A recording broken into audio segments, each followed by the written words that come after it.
Hello, everybody. Hello, and welcome to Career Expert Roundtable. I am Bill, the company's expert. And as always, I have Abby from Life Work Balance. Hello, Abby. How you doing today? Hi, Bill. Thanks for putting this together again. Excited to chat about the generative AI options.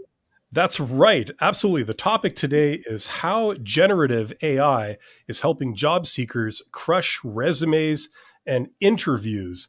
This is an extremely relevant topic, and it's an extremely interesting topic to me, at least.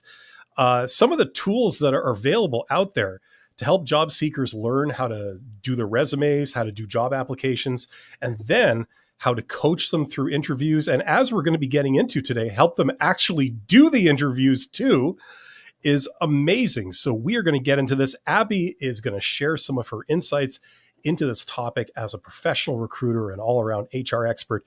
So where do we start off? Are we going to start off with resume writing? Is that kind of the logical place to start this at the beginning of the process? Yeah, I do. I think that first, let's talk a little bit about maybe the different types of AI tools that are Sure, yeah. available to people. And we're going to be focusing mostly on the generative AI for our chat today. But there are other tools out there that can help you. And there are probably tools that are in development that we're not even aware of right now that are going to completely revolutionize the job search, interview, hiring, and really world of work. And so AI could be used for a lot of different things. I've had clients that I work with. Most of my clients are virtual over Zoom. And so they'll use AI platforms as like note takers during our meetings to capture our session content and information. Those types of like AI note takers also exist in like Microsoft Teams and Zoom and other formats like that, where it can synthesize the information, action items, things like that. So there's lots of really great AI tools out there. But specifically for job seekers, I think the best place to start is probably with updating your documents for a job that you want to apply to. And so this includes resumes, it includes your cover letters. I could go on for cover letters like for hours because I think cover letters are great. Most people cringe when it comes to writing a cover letter because they don't want to put in that extra effort. AI is a great way to really streamline the process and give you a pretty good first draft to start working from for your cover letters. And then AI programs can also help you update things like your LinkedIn profile and write emails to people. So when it comes to resumes, I think there's a couple of ways that people can go about doing this. I recommend, just from a general standpoint, that people have what's called a master resume, which is like their entire professional and educational history. This is a document that could be 4 to 10 to 20 pages long, depending on what types of content people include on their resume. But it's not something that they would submit to an employer. If I'm an employer looking to hire someone for a job, I'm not going to spend time looking through anything more than really 2 pages. And that's like for most jobs. I would say for academic jobs, people applying to work at colleges and universities, you're usually required to upload what's called a CV, which is very similar to a master resume and includes all of the education you've kind of acquired, courses you've taken, all of your professional experiences to help kind of contribute to the academic world that you're in. All your publications and that kind of stuff. Yeah. That's like the one caveat. So if you're in academia or education, you'll usually submit what's called a CV, curriculum vitae, which is slightly more similar to a master resume, not as much of a tailored resume. But I recommend people start off with this master resume. They will kind of add to it continuously over the course of their professional lives. And it's going to just be a complete record, the full depth and breadth of their experience professionally and their education. So I recommend people start this kind of out of high school and then just keep track of everything after that. And then they have to create a tailored resume from that mastered resume to submit to jobs. And so the tailored resume process is a little bit more time consuming because you have to decide what you're going to include on your resume versus what you need to exclude on your resume. This can be tough for some people because we're really proud of the things that we've done. We want to talk about some of our biggest accomplishments, things like that. But when it comes to applying to jobs, our resume isn't really for us. It's for the hiring manager. It's for the recruiter.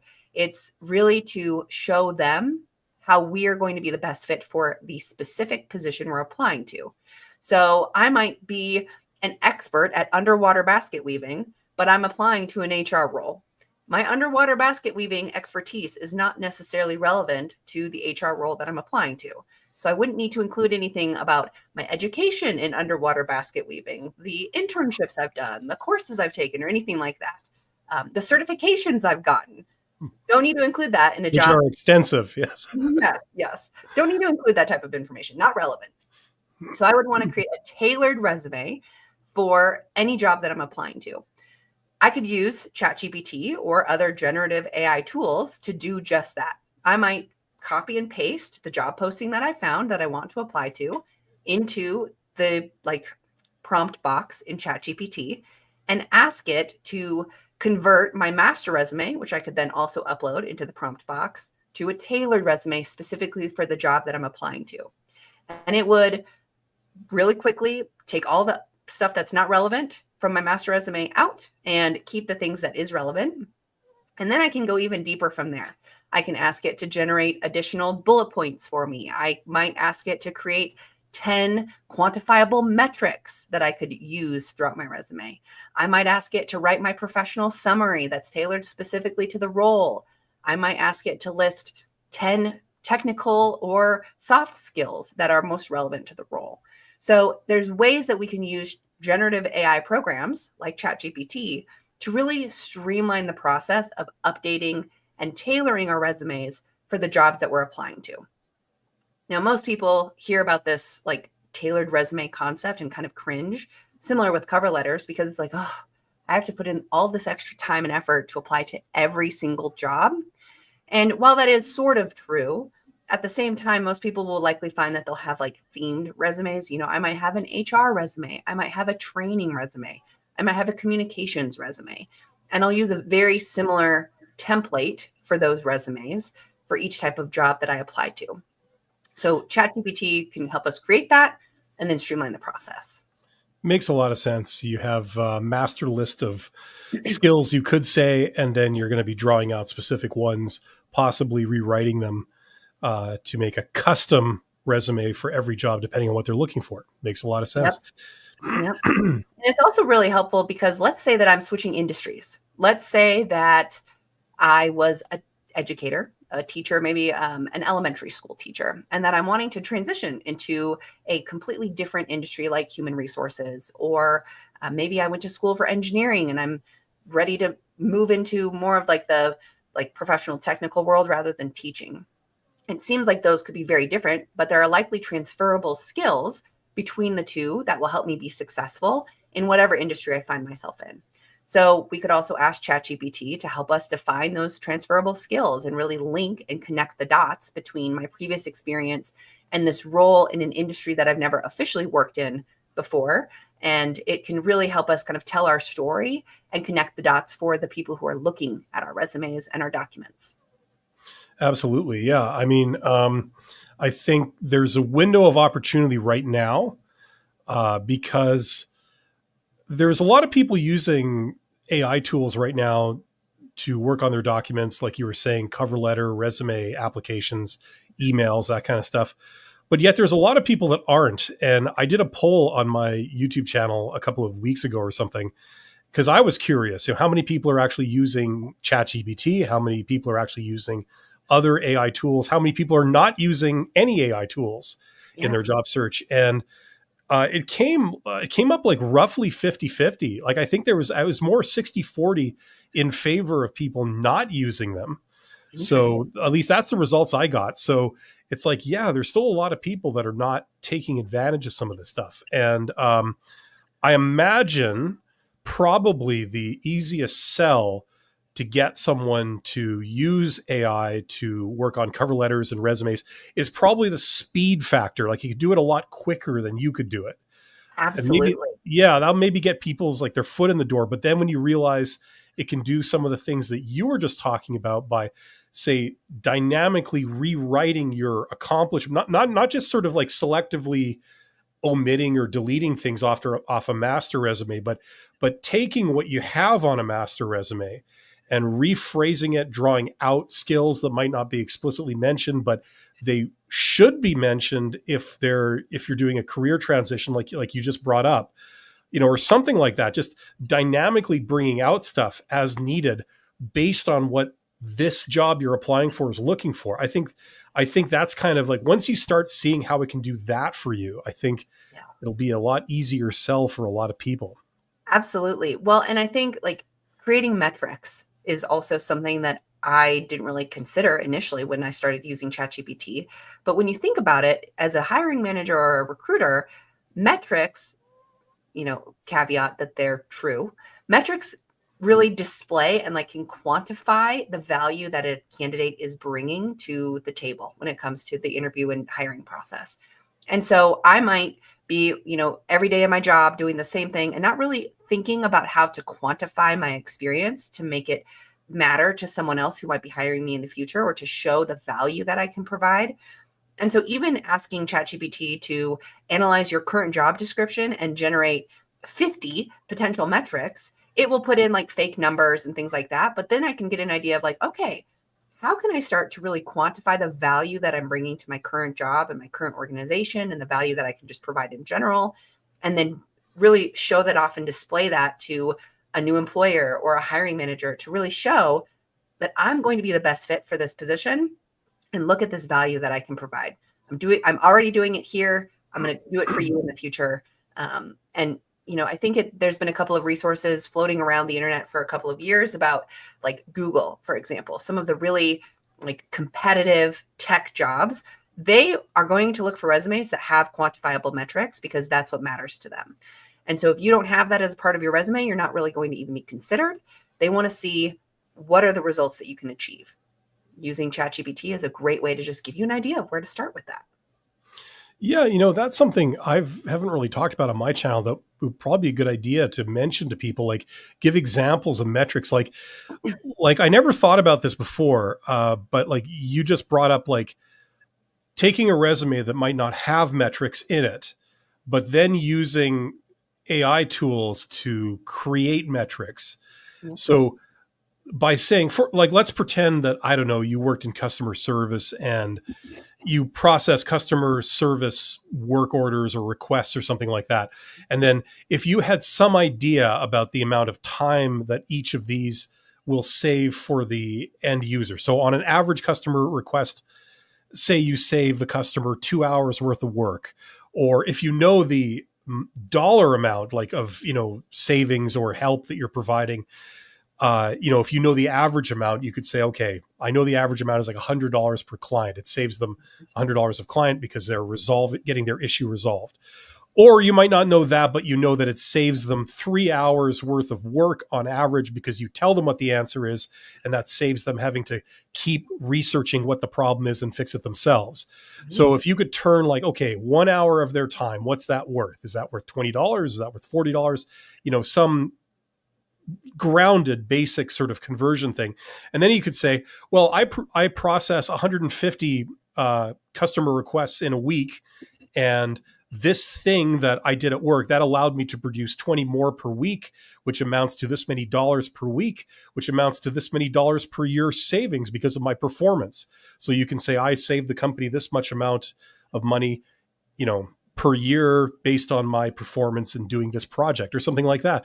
So you can create all of those and then add them to your resume where it's needed, and give the potential employer what they're looking for in terms of like quantifiable impact that you've had, which could better illustrate your value than just saying, I'm a hard worker, or, I work hard, or, something like this, right?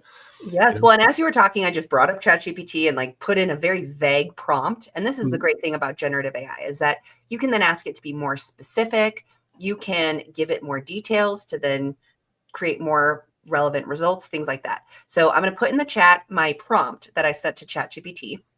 And this was, I work in customer service and am updating my resume. What are 10 different metrics I could use on my resume to show my value? Very vague. I'm not even saying what the job is that I'm applying to. I said I work in customer service, which is a huge industry. Like I would say actually probably every role is customer service in some way, shape, or form. Very vague. So then here is the response that it sent me. And I hope that this is not going to be broken up in too many different chats within our chat itself. But oops, it re-copied the same thing. see if it'll paste this one. Can you share your screen? That might also be Yeah. an option if this doesn't work. Yes. Let's see. It's going to break this up into a couple of different chats. So let me just send this first one. I'll send the second one so people can go back and refer it, and then I'll share my screen as well. So cross-selling. Here we go. Yeah, and traditionally the metrics that you'd provide, at least for management type stuff, they would either be in currency, like dollars, this is the impact, this much savings or this much money made, whatever, or percentage. So if you made something more efficient or you increased the capabilities of something, that's how, you had you increased efficiency by 17%, or you improved lead times by 17%, something like that. How can I take this off the screen? Here we go. Hide. Okay. Now let's see if we can add this. Perfect. Something like this. Yep. So you can see my prompt. I work in customer service and I'm updating my resume. What are 10 different metrics I could use on my resume to show my value? Can you zoom in a little bit on your screen just to maximize how big the text is there? Let's see. Just Control plus on your keyboard if that works. I also have a Mac, so it's not wanting to. Oh, okay. Well, then nothing works. Yeah, then it's completely different. I wonder if I could maybe make it smaller and see if that. There we go. There we go. So we can see like there's the customer satisfaction score, first call resolution, net promoter score, call and response time, average handle time, retention rate, upselling / cross-selling successes, ticket resolution rate, customer complaint reductions, training and team contributions. So if you work purely in that role, you could use some of these metrics. These are just examples. Like, you don't have to necessarily put all of them, but a couple would be probably pretty good. Yep. And so the more specific you are when you talk to the generative AI program, the more specific its outputs will be for you. So I highly recommend just testing with ChatGPT to see what it generates for you when it comes to these sorts of things. Really, the possibilities are endless. I think that you when you are communicating with these types of programs, you want to treat it like another person. And that's actually, I'm going to stop sharing my screen now, but I think that's one of the other great things about generative AI is that if you are on a budget and you don't have the funds to work with a career coach or a resume writer or someone who can help you with that, generative AI is a great free starting place to, kind of get your foot in the door when it comes to updating these documents and getting someone else's opinion. Definitely. I mean, this would be a whole lecture series or live stream just on its own, just talking about accomplishments, when to use them, what kind, like what form they should take. For example, a lot of the stuff you just listed, it's almost like this is my performance. Yeah. It's not tied to an accomplishment. It's my performance. It's like saying I type 50 words a minute. It's like, you can have those. Traditionally, I've seen more quantifiable stuff on resumes connected with accomplishments. So you could say, I was given this project, it had this impact, or I was promoted into this role and I had this impact, and then you say, I increased this by whatever percentage and I had this dollar impact. So, you want to put a couple in just to sort of back up stuff, but they could also serve as conversation pieces, like in an interview. And I think that's what we should move to next, because I'm very excited to talk about this. So talking about generative AI, not only for resumes and cover letters and documents, but for helping you prepare for an interview. So do you want to take us away on that, Abby? Absolutely. And I actually think this is where the rubber meets the road with job search and interview preparation. Using AI for your interview prep is such a great technique because it can generate questions for you. It can help you generate potential responses or outlines for your responses. It can help you really pick out the most important competencies for a potential role. So you can focus on developing stories that are really focused on those competencies. So as a career coach, when I'm working with my clients, I'll actually do that using ChatGPT. I ask my clients to send me copies of their resumes, the job postings that they applied to, any other information about their interviews that they might be aware of, how many people are going to be in the interview, what is the format, What are the like names and titles of the people in the interview? And you can use all that information to then put it into ChatGPT and like kind of generate some ideas of what to prepare for. So I'll usually ask ChatGPT to analyze a job posting and give me the top 10 competencies for the specific position. Those top 10 competencies can then be used to create stories to then answer any behavior-based or situation-based interview question. So if one of the competencies is leadership, and it gives me a couple of ideas or bullet points based off of the job posting, then I can say, okay, where do I have experience in a leadership role or, leading a team or a project where I've been able to do these things? Maybe one of the other competencies is conflict resolution. So then I can think about conflict resolution. So when it comes to preparing for an interview, you always want to think of what types of stories you will tell that are going to be relevant to the job that you're interviewing for and that you're applying for. ChatGPT can help you do that by giving you those competencies to then focus on.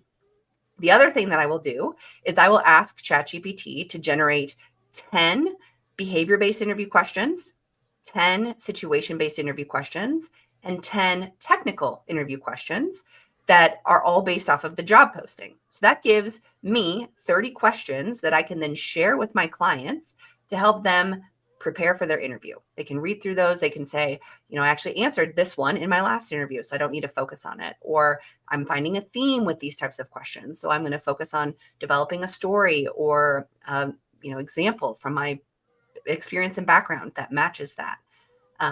If you are preparing for an interview, you want as many resources as possible. And this is a really free and quick way to generate those resources to help you be successful with preparing. That makes sense. And that's all the preparation. This is what you do to prepare. So you're not actually in an interview. The thing that I want to get to is you have a video. We were talking about this a moment before we went live. You have a video where you're reacting to someone doing an interview live. And this is a remote interview. So they're doing it on the screen with almost like a Zoom call, right? The teleconferencing type thing.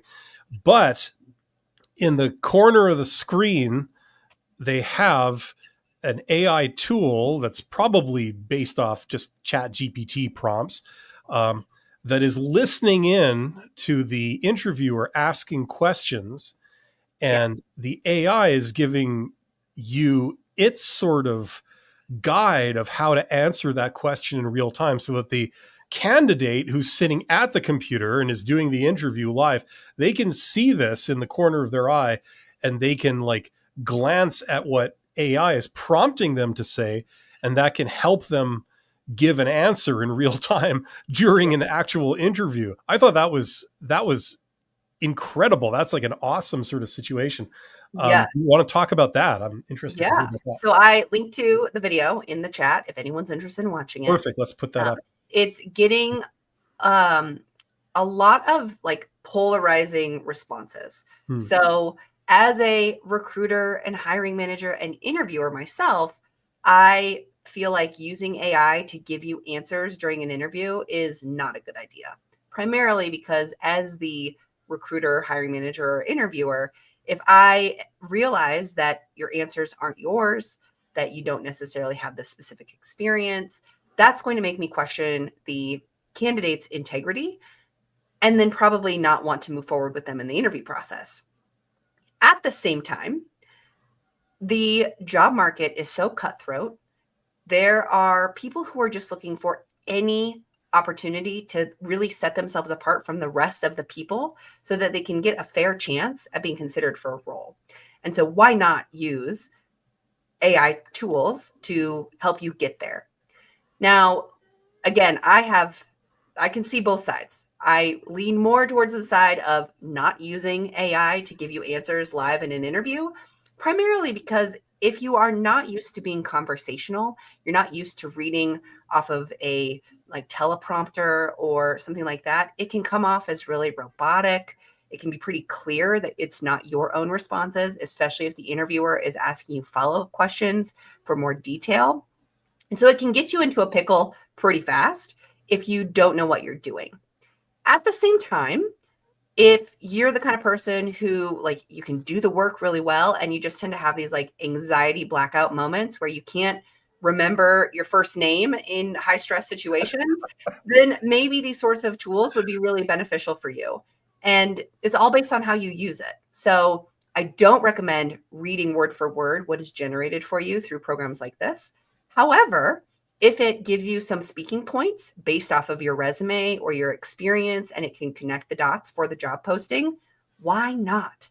If we're going to be using these tools probably in our roles moving forward, it only makes sense that we become really fluent with the technology as early as the interview stage. So I'm really torn. I think that using these tools as interviewees, as candidates, is a great way to show how technologically savvy we are, how we're willing to learn, the resources we're willing to use. All these things can really make you a really great employee.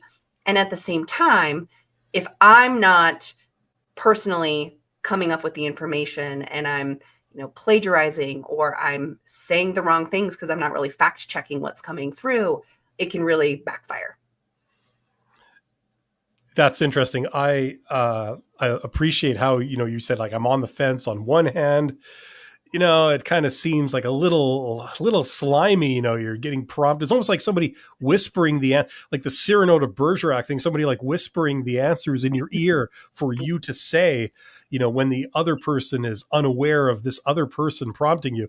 On the other hand, it's a tool, and I think that if you take an extreme situation, an extreme case, an extreme example where a recruiter asks a candidate something that just stumps them. Like just like, okay, tell me about a time that you use creativity to combined with your ability to make pizza to eliminate a conflict in a group that was a cross functional team, and the candidate's going like it just goes blank, and then that's the moment when you forget your first name, right? You need to have someone send in like a note or something, but like what would be the harm in having an AI tool running in the background, prompting you stuff at the bottom of your screen that you usually ignore, but instead of giving the response, I don't know, you look down in that moment and it says, tell them about the time you did this, and you go like, okay, and then you just give that answer. I mean, it saves you in that moment, right? I think most people would probably agree that like, okay, that would justify doing it. Almost like having notes in an interview. Is that unethical? Like, you're being prompted. You didn't memorize everything. You know what I mean? Everybody's going to draw their own line, like in the sand, like where that border is. And, that's crossing the line or this isn't crossing the line. It's totally a judgment call. I'm going to go out on a limb and I would say like, I don't find any ethical issue in using it. It's still you're giving the answers. The answers come from either preparation or spontaneity or, notes or prompting. Now, the difference is that these notes are dynamic, you know what I'm saying? And I would also say that it's a good thing because this game is an eternal sort of game of cat and mouse. And I think that maybe this would be the catalyst to push HR collectively, out of like recruitment and selection, out of this complacency of asking the same cliched questions at every interview, and maybe rethink like how to assess someone properly rather than just relying on the same old tired questions that everyone is anticipating. Yeah. Well, and I think that also goes back to the live stream you and I had last week where we were talking about the different types of formats for interviews. Yeah. I think like your traditional question and answer format might be a little outdated. It would be way more effective to bring someone in and evaluate how they're actually going to do the job and how they interact with the team or how they interact with a customer. And so I do think that there's a great benefit to these sorts of tools, really ruffling the feathers of interviewers and recruiters and hiring managers and HR as a whole, because it's going to force this industry to change so that, okay, maybe asking these same silly questions interview after interview is not going to get us the same results that we used to get before. So now it's time for us to change our methods and be more Absolutely. intentional about it. Be more intentional about the job posting. Be more intentional about the interview process and the overall recruitment process. Be more intentional about the hiring process, because it's going to become, it's a marketplace, right? People are going to want to work for us. We're going to want people to work, with us. There's this give and take from both sides, and it might have skew one way or the other, kind of depending on where we are in the world of work, but it balances out over time. And we're getting to that place where AI is starting to balance things out. Yeah, okay. I saw, like we were talking about before, I saw AI come into education, and all of a sudden students using ChatGPT to do their homework for them and all this kind of stuff. And I saw the reaction to that, which was let's ban all AI, our students from using AI, and then let's just pretend it doesn't exist. Yeah. And just burying our head in the sand like this. And that lasted for a short while, and then it turned into, okay, we accept the fact this thing is here, so therefore our traditional ways of evaluating a student's knowledge of something, having them write a paper on it, might not be adequate now. So the response that I saw, and I'm not an expert on this, but this is just what I observed, was like, okay, instead of going away and writing a paper on something to test your knowledge of it, now you submit your paper, but then you have to get up in front of the class and answer questions about it. Yeah. So we're changing our tactics to adapt to new technology. And I would argue that, okay, that's actually a good change, because now students honestly have to know what's in their paper. They have to retain it. They can't just copy something out of a book and then, whatever. They haven't really learned anything. They have to retain it and then explain it to their teacher. And I would argue that that's up the game of education, and it's a positive change.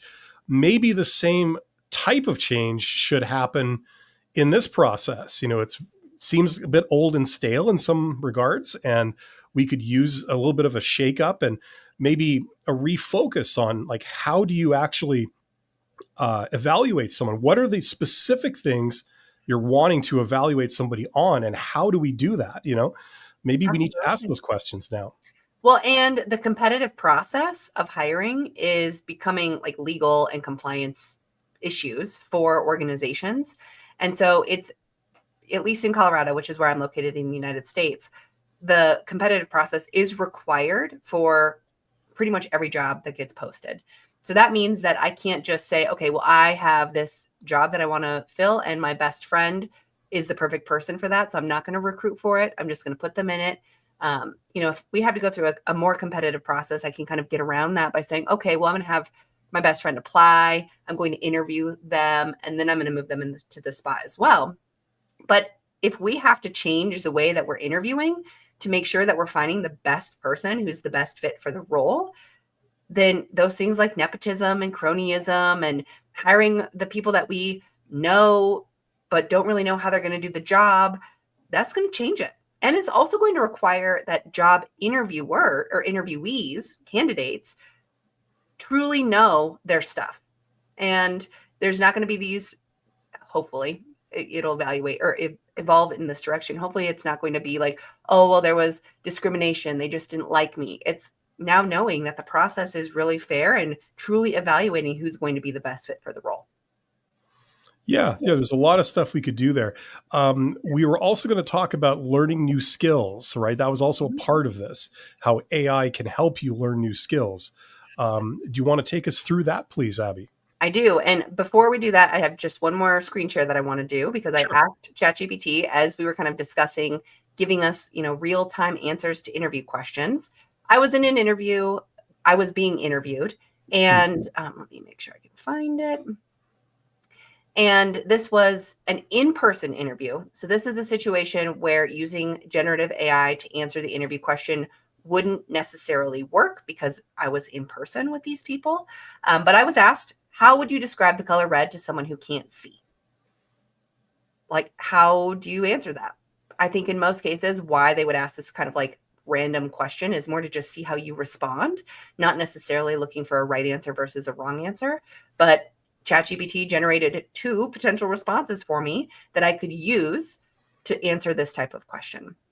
So this might be a great way to use ChatGPT in the moment if you're asked one of those like left field questions that completely stumps you, throws you off completely, makes you black out, not even sure how to think, process the information, etc.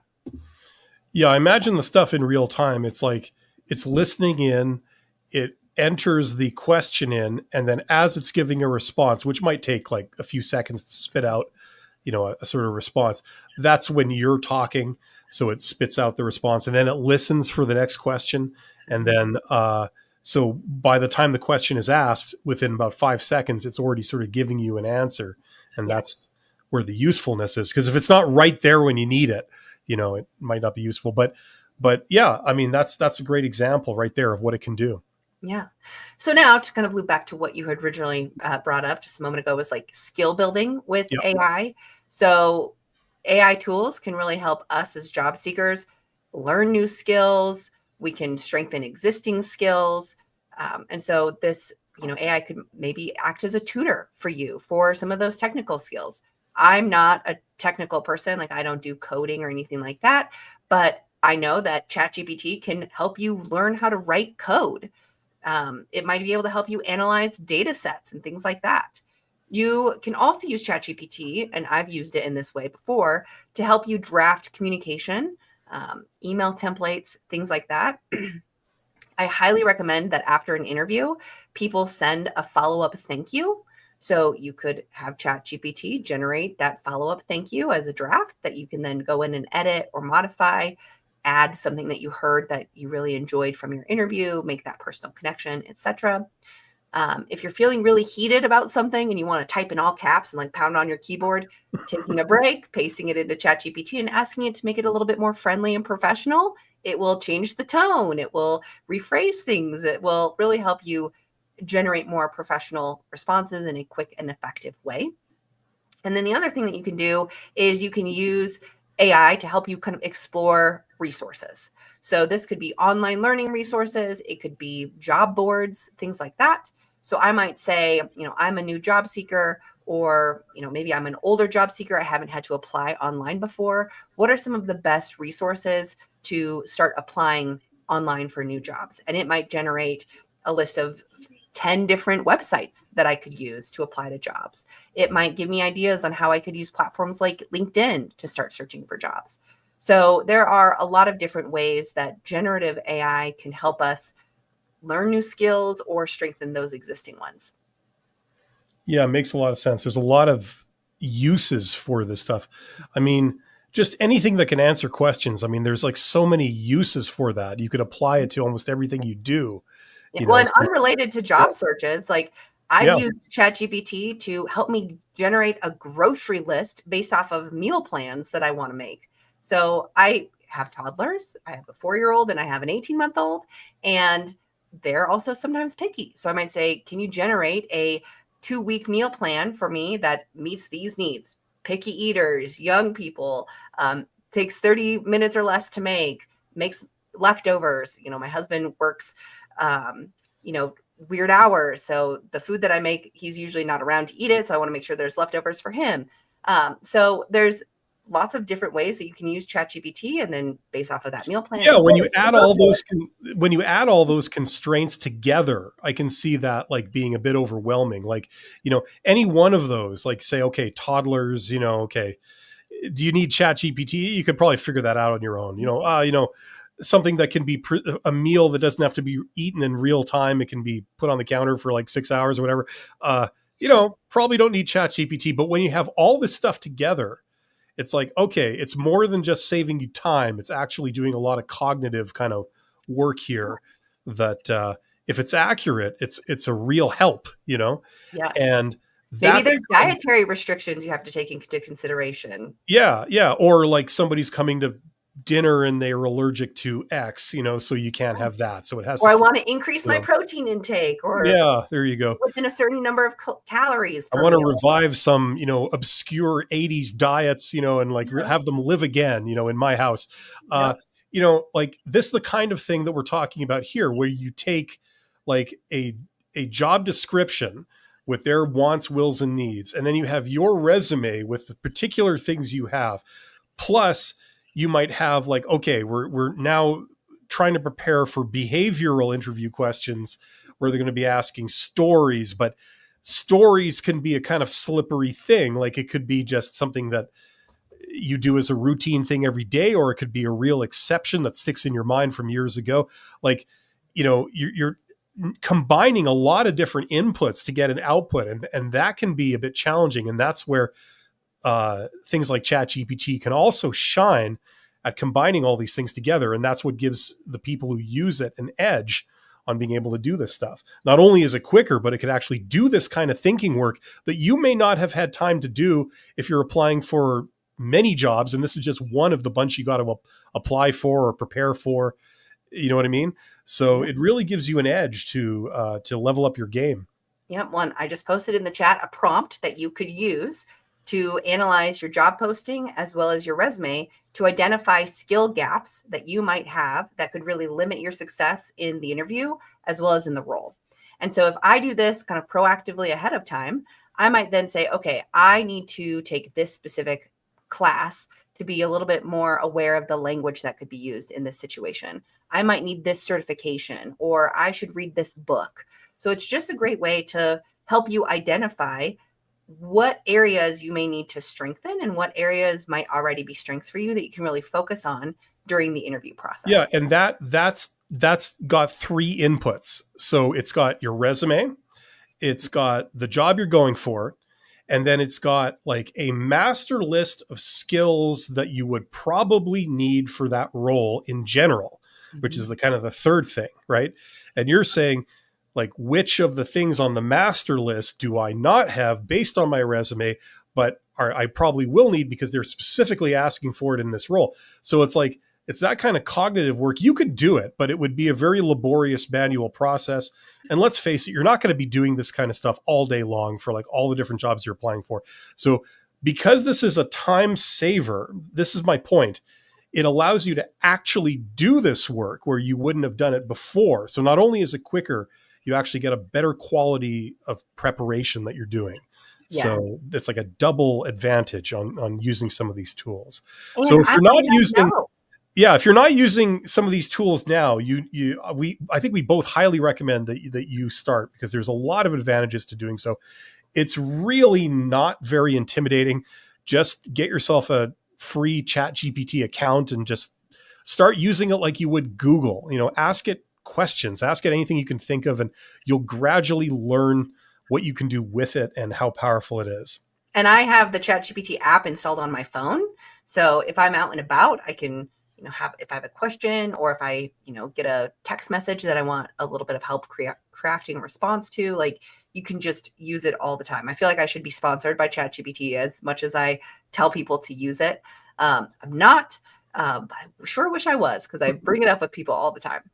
Yeah, it's a tool. It's a tool that's useful, but it's not the be all end all. Some people out there think it's like the be all end all. You don't have to think ever again. You don't have to do anything ever again. We're not at the point where you can open your phone and go to ChatGPT and say, get me a job, and it will go out and apply for everything. It'll link to your resume, link to all the jobs. It'll do all the applying, all the emailing, everything for you. We're not quite at that point yet. And if we ever get there, the system will react to make sure that doesn't work. So I do think there are programs out there that are starting to do that. And it might not be like actually applying to the job, interviewing for the job, and getting you the job. But I do know that there are AI tools. I haven't used them before because I'm not in the process of job seeking. But I do know there are tools that will, at least email you when you've got a job that has been posted that fits your skills, or might generate your application that you then review to then click submit. And I think that actually brings us to kind of the final point that we wanted to talk about in our live stream today, which was like some of those considerations and limitations that might exist with generative AI programs like this. Really, there's a risk to over relying on the AI generated outputs that you get. It's likely average. So it's, that's kind of what AI is, especially generative AI. It's like taking all of the information it can find and it's creating this like average output. So it's average. If you want to be average and then you continue to rely on ChatGPT or whatever output you get, you'll be average. So it's up to us to really set ourselves apart from Everyone else, we can use ChatGPT, generative AI tools to give us the like basic foundation. But if we just use exactly what it puts out, it's going to be just average over time. Go ahead. Well, I was just going to say, as always with these things, there's a reaction to it, and we're starting to see the reaction to it. Now, for the early adopters out there will be an advantage because you're using this. Most people aren't, but you are. And the system you're trying to hack, shall we say, has not yet really got their act together in implementing countermeasures to neutralize your unfair advantage. So there's a window of opportunity for those people, the early adopters, to really come in and use some of these tools and really get a lead. In time, there will be the way these things usually go is there's an equilibrium that's reached where there's a response to this. People learn they learn the attack tools, so they develop countermeasures to neutralize it. And then more people adopt it, so it's now become standard. And as a result, it doesn't really give anyone that much of an advantage. That's kind of the way these things usually go. I assume this will follow that pattern. Yeah. Now AI will continue to evolve too. That's the interesting thing. Yeah. Well, and like we've discussed, it's going to change the game for everyone. So right now, as a job seeker using AI, I might be ahead of everyone else. I might be able to use it to really streamline the process. I might be able to help it or use it to help me answer interview questions in real time. But the system will eventually adjust to meet that and to kind of prevent people from trying to game the system and get around from doing the work. So eventually it will catch up to us. God help them. They might have to interview people in person again. Yeah. No. Yeah. Or use, I've taken a couple of assessments for my credentials where you have to be in a room that's proctored by someone where you have to show your room that you don't have tools to cheat from, and they're monitoring your screen. They're standing over you with that whip in their hand. Yeah. Yep. That kind of thing. Yep. Yep. So there are certainly things that are going to be limits of it. I think that, really the biggest concern for me that I share with people when they're using AI tools is that you want to make sure that you're using it as a first draft. It's not your final draft. It is a tool to help you really gather your thoughts and streamline the process and do the legwork for you initially, but it's still going to require that you use your humanness to personalize it and tailor it to the job that you're applying to. I agree. Maybe in 5 years it might get to that point, but it's not there now. So I totally agree with that. Yeah. Interesting stuff. This is a really interesting development. I think it's the first truly disruptive development that's happened to this stuff in, I don't know, at least 30 years. I mean, job interviewing and resumes and stuff have been pretty much the same for a very long time. And, I would say probably since the online application, right? Yeah. Before it was you had to stop by in person or pick up the phone and call someone and tell them you're interested in a position and set up the interviews that way. So this seems like the first major change to the recruitment and talent acquisition industry since probably the internet with online applications. I agree. And I mean, just the fact that, the internet came, it's people just took what they were already doing and put it online. They didn't change what they were doing. They just put it online. So now you have the same old resume, but instead of a piece of paper, it's a PDF. And instead of snail mailing it to you, I email it to you, but it's the same document used for the same thing in the same way. You know what I mean?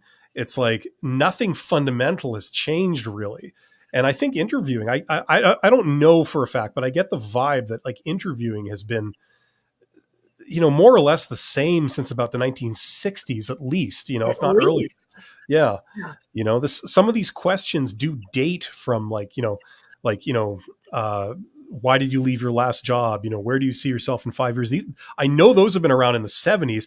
I think they've been around in the 50s too, but I don't have proof on that. Yeah. As standard questions that you would always get, so you have a prepared answer waiting. You know what I mean? Tell me about yourself. Yeah. Yeah, I agree. And I think that it's probably going to be a slow change. I don't imagine it being a very drastic change just because people are you learn from your poll about 60% of your viewers, and you have Yeah. a lot of them, are not even using AI, don't even know what tools are out there for them to use. And so if we've already got like 60% of the population, just to kind of generalize, not even using the tools, it's going to take a while for them to start using it, which then will then kind of create this domino effect for employers and organizations to start to change. So I imagine it will be years before the interview process is revolutionized and changed. But this is the start. And it's kind of exciting to be present while this is happening. Yeah. Yeah. I think that the people that are in executive jobs now, upper middle management jobs, they will never use this. It won't impact them at all. They will continue the rest of their career without using these, and they will see no impact to them. It's for entry level, it's for professional jobs that this is sort of coming in and changing things a bit. Well, and I bet as the current executives and kind of C-suite individuals start to turn over, then you have the people who are more at that like middle management, even entry level role, who are starting to fill those executive level roles. And it's going to take, that generational overturn, is that even a word, to really get it to a point where it starts to impact that higher level of people as well. And then like, what does it even look like? So, well, I would like to leave everyone with a question.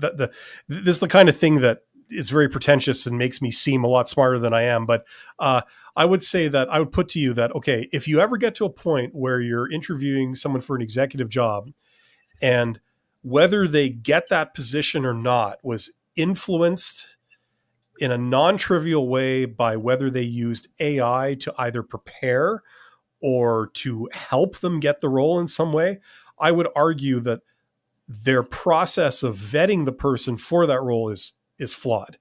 mm-hmm. Like, why should one person get it when another person over another, simply because they used AI for that type of role, which is based on decision making? I like to, I don't know what the answer is. Maybe the answer is that, it does prepare people and it should influence it. Yeah. But I would also argue that, like, well, if it's that easy to fool the system and get you in there over someone who doesn't use AI as a tool, maybe they're not assessing you in the proper way. Well, and I think that's where our conversation earlier about how AI is going to change the overall interview process to begin with, because I imagine that getting a role in that like executive level stage through AI today, as AI is primarily being used, isn't going to move the dial much. But when the entire interview process and the systems that we have in place to interview are, completely reversed and flipped over, then I think that's where it's really going to impact, because we're going to suddenly, go back to, different types of interviews where it's going to be come in and show us how you do the work. We're going to give you a project that you do in front of us in person to show us your decision making and your strategic thinking and all of these things, which they probably are doing a little bit of that now, if not a lot of that. But it's going to be, more heavily weighed on show us that you can do the job more than just tell us that you can do the job. Because if you just tell us, it could be a computer generating a response for us. Yeah, it's going to be interesting to see how some of this stuff plays out. Definitely.